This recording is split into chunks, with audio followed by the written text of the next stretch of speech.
Ayun, nakauwi na kami galing sa kasalan. Tapos, meron pang pinadala sa amin. Pinahatid pala.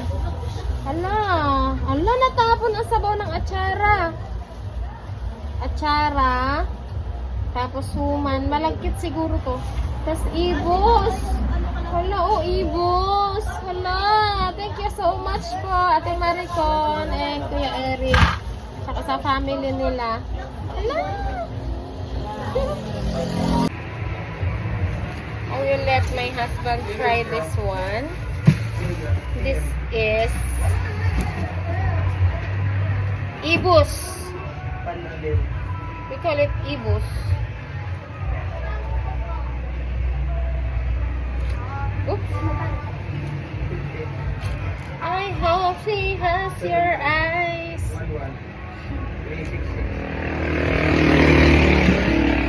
Wow.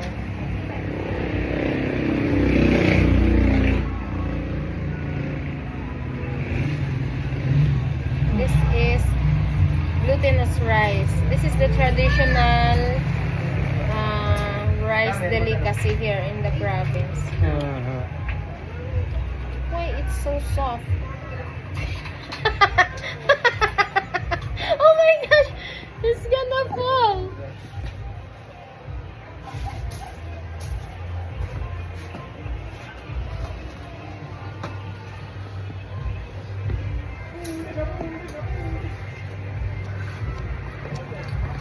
How is it?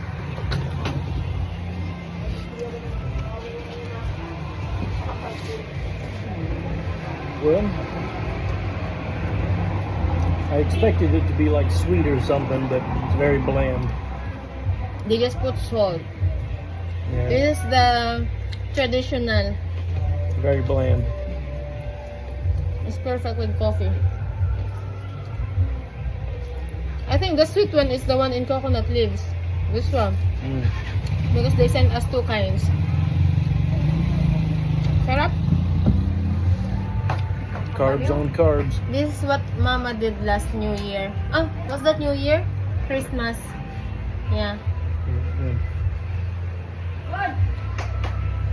Sarap.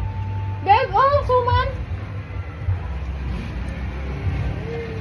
Ibos pala.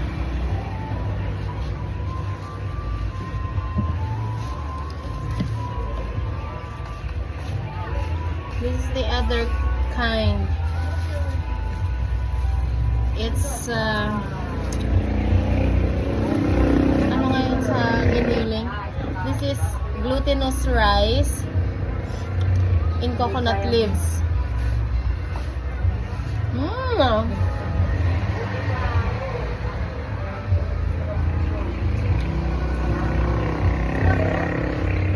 This is the sweet one.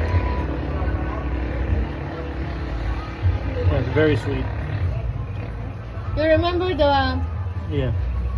glutinous rice we had in Baguio? Yeah, we've had this before. But that was grilled. This one is steamed.